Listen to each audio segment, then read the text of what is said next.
Hi. All right. So we are going to be reading Chapter 6, Maryland, a Refuge for Catholics.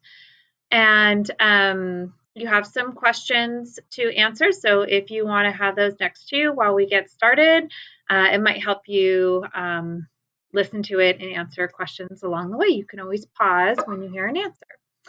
All right, a friend of the king. In the early 1600s, George Calvert had worked for the King of England as a government official.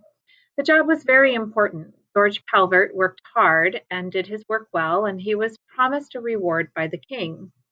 The king told him he would give him a lot of land in America, but there was one big problem.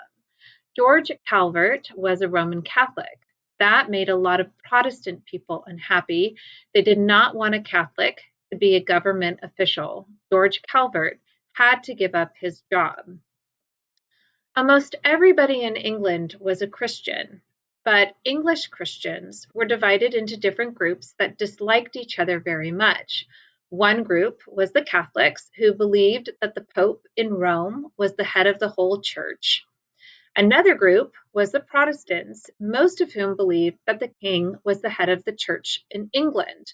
So basically, you have the Roman Catholic Church, which is this really powerful religious organization, right? And so then you also have the Church of England, which kind of breaks off from the Catholic Church and creates this movement of the Protestant religion. And they don't get along because the, Roman Catholics think that their beliefs are the right ones, and then the Church of England one thinks that theirs is really the correct one. So you have this tension between them. And in England, depending on what religion was in place in this time, the Church of England, so the Protestants were the majority, they kind of mistreated the Catholics and persecuted them for their beliefs, which basically means mistreated them, didn't really give them the same equal access to laws and rights and treatment that the Protestants were receiving at that time. Although George Calvert had changed his religion from Protestant to Catholic, the king still liked him. He gave Calvert the title of Lord Baltimore, the first Baron of Baltimore. And Baltimore was a small place in Ireland, where most people were Catholics. Because most of the people in England were Protestants, the laws of England were not very fair to Catholics. But in countries where most of the people were Catholic, such as France, Spain, and Portugal, the laws weren't very fair to the Protestants. So kind of depending on where you were in this area at this time, whatever the majority religion was, the minority religion, was mistreated.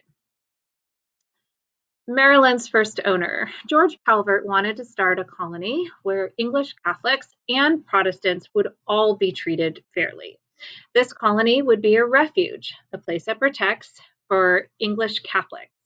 The king thought this was a fine idea, so he gave Calvert a colony just north of Virginia. The new colony was named Maryland for Queen Henrietta Maria. George Calvert died shortly after the king gave him Maryland. His oldest son, Cecilius, became the second Lord Baltimore and the new owner of Maryland. Everyone knew that Maryland would be a very special place. Unlike Virginia, it was owned by one man. Although he lived in England, Cecilius Calvert owned all the land and made all the rules. Cecilius Calvert, the new Lord Baltimore, asked his younger brother Leonard to go to Maryland with the first settlers and be the governor of the new colony.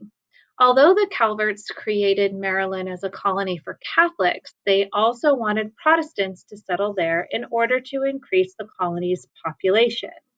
Lord Baltimore wanted his brother Leonard Calvert to make sure that the Protestants and Catholics were treated fairly. So remember, as we're moving into this area that's been given to them for this colony, They want as many people there as they can because it helps establish it, work the land, set up settlements, and make it so that they are really there and settled and colonizing that land so nobody can come over and take it from them and force them off of it. It was early spring in the year 1634. Two small ships had just sailed into the Chesapeake Bay. Governor Leonard Calvert and nearly 200 settlers were on board. There was no extra space for anything. The settlers had taken with them most of what they would need for the first year in the new colony. So, unlike Jamestown, right, and Virginia, where they just really didn't know what they were getting into, these guys are more prepared. Like they've brought what they are going to need for an entire year to really ensure that they're successful. George Calvert told a group of Native Americans that he wanted to buy one of their villages. So this was another really brilliant idea of Governor Calvert's. They were not using the village, so they agreed to let the settlers live there.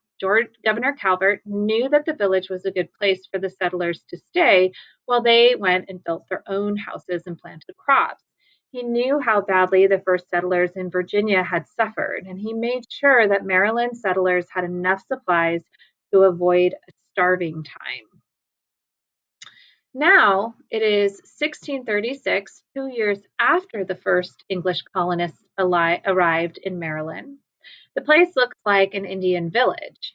The English settlers all live in wigwams that the Indians had built. We learned about those in our Native American unit. They are snug and dry, even though they are very different from the houses these people had lived back in England. Remember, the wigwams are kind of like the dome shaped, like woven ones. Governor Calvert said the settlers should now call their new home St. Mary's City.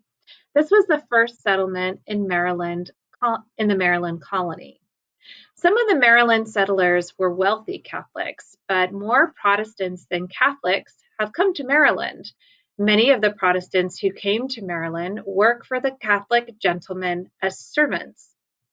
All of these Marylanders are glad to get away from England.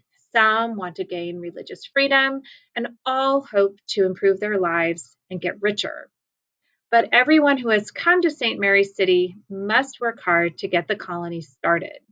Catholic gentlemen and Protestant servants worked side by side. Governor Calvert tells everyone that work will soon begin on a chapel, a small church for St. Mary's City.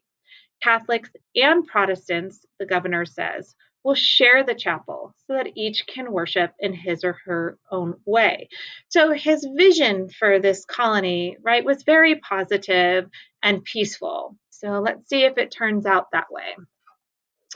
Back in England, he says, his brother Lord Baltimore will be very pleased to learn about the plans for the new settlement. In both Maryland and Virginia, things didn't quite work out as the first settlers had hoped. So no one found gold. The Virginia Company lost so much money that the King of England had to take direct control over Virginia.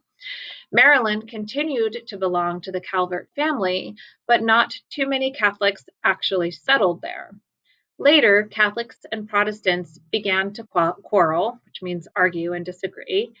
For most settlers, life in early Maryland and Virginia turned out to be pretty unhappy. It's hard, to bring groups together and start these colonies from the ground up, really. And they were really set up for success. They at least had homes to move right into. In the early days, both Virginia and Maryland were very unhealthy places in which to live. Many English settlers became sick and died because their bodies weren't used to the New World germs. So, just like they were bringing over disease to the Native Americans in the New World, there were other diseases already in existence there, which they had not built immunity to. Children often saw both their parents die and had to grow up with stepmothers and stepfathers who were almost strangers. And many children, unfortunately, died too. At first, Virginia and Maryland planters thought that raising tobacco was almost as good as finding gold.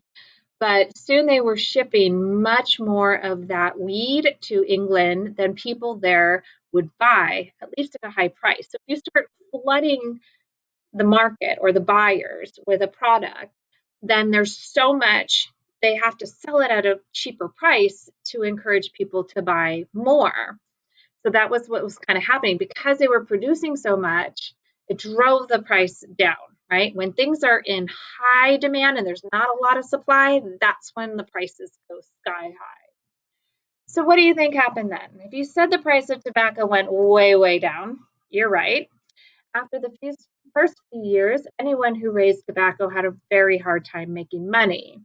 The only way planters could make money from raising tobacco was to own lots of land and have lots of workers and ship lots of tobacco. Getting enough land wasn't that hard to do, but workers were expensive. Why? Well, people in England found out how hard life was in Virginia and Maryland. So fewer and fewer workers wanted to come there. Those who were there complained more and more. Planters needed to find new kinds of workers who they thought would have to do as they were told. And they got those workers from Africa.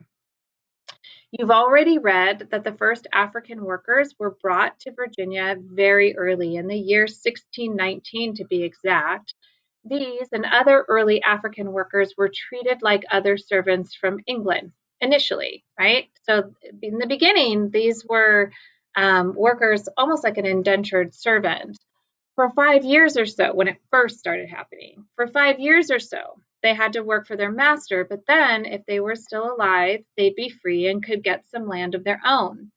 Some early African servants became free landowners just as the English servants did. After the middle of the 1600s, however, Virginia and Maryland planters changed the rules. Africans who were brought to the colonies would have to be slaves.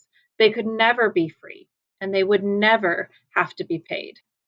By the late 1600s, large numbers of African slaves were being brought to work on plantations near the Chesapeake Bay.